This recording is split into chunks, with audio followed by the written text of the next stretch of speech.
Harambee!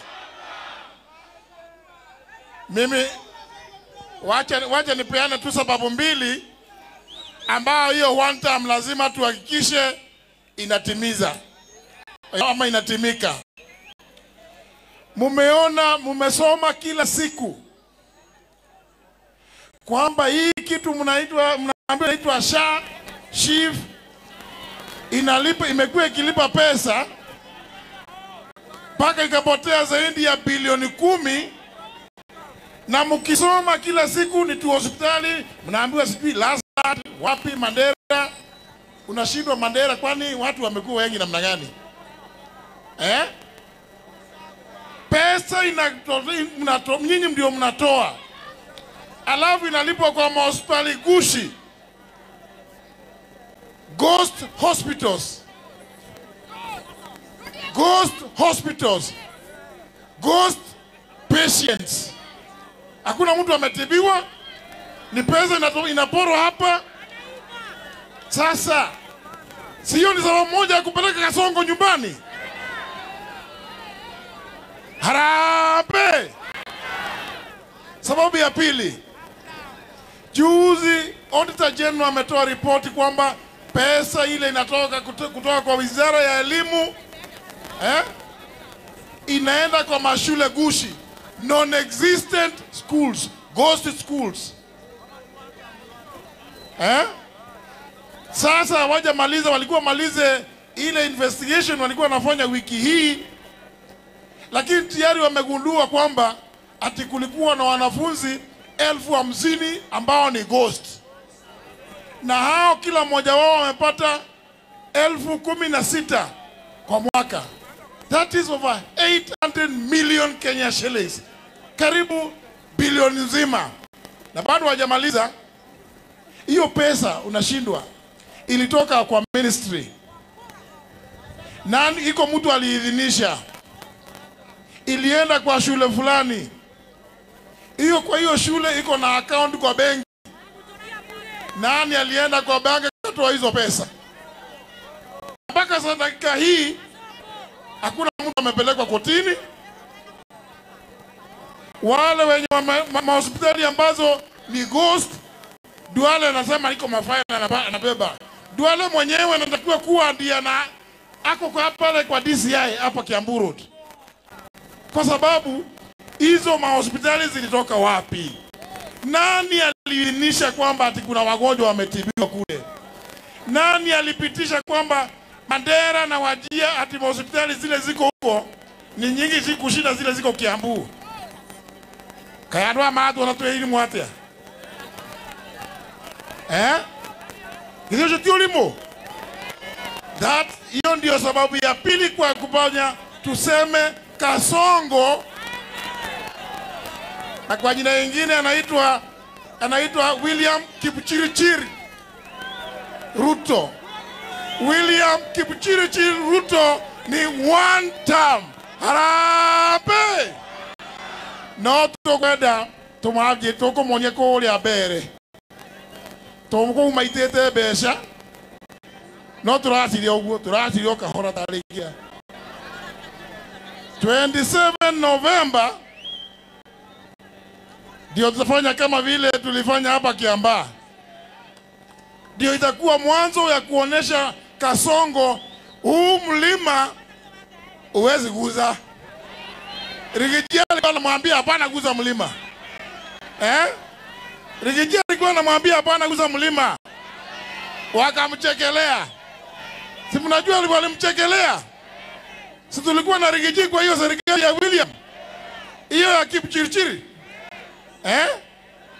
Nikimwambia mimi wacha kuibia wa Kenya, ati anataka mimi niweke sahihi pesa 130 bilioni ikuja apelekwe, ati anasema ni miti yanapanda. Siku hizi mmesikia Kipchirchir akiongea mambo ya miti? Huu mtu tumfanye namna gani watu wa Kiambu? Harambee! Asante. Lakini kwa sababu chama changu cha DP, Democratic Party, azma yetu ni haki na umoja. huyu mtu tukimpeleka nyumbani kwa sababu ya yale madhara amefanyia wa Kenya, wale watoto wetu wengi ameua, lazima William Ruto ulipe kwa kukua katika mahakama ya jinai, ama la sivyo wewe Ruto Kipchirchir, wewe Ruto, ujue utalala hapa Kamiti, utaozea hapo. Harambee! Asante sana mwanangu. Haya, niko na kiongozi wetu kutoka Meru, Mithika Lentore. Moko mugaithia atia? Yeah? Ate moko mugaithia atia? Yeah? Bro. Mugaithia hii. Mugaithia hii. Hi bro. Hi bro. Hi bros. Tukiendelea zaidi hapa hata nitawaita shemeji. Ama namna gani? Mimi naangalia hapa naona hata tuko na mashemeji hapa. Kwa hivyo uhusiano wetu ni mbioni, si ndio? Hii ni Kiambu. Kiambu. Nyinyi watu wa Kiambu mnajua mimi nimefika hapa kama bro wenu. Na nimekuja kusikiza mimi ground ya Kiambu. Ground ya Kiambu inasemaje? Ya Kiambu inasemaje? Kiambu inasema one time. Sasa sikizeni ujumbe kutoka kule kwa mambrusi wenu kutoka Meru. Sisi ndebere uma bro, ndebere uma, ibo mbibwa.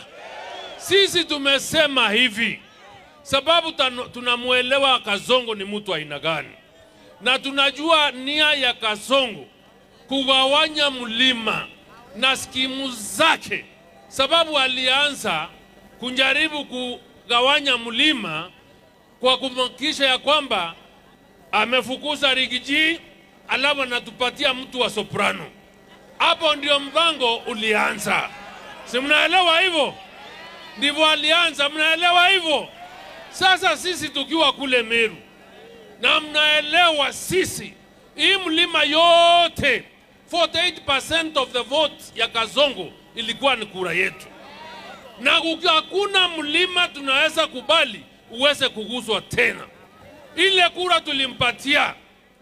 Na msikize, munaona Njeimbi hako hapa kutoka pande ya Embu, si ndio? Sinimburo. Si mnaniona hapa kutoka Meru. Na Kalonzo pia ni mbro wetu mwingine cousin.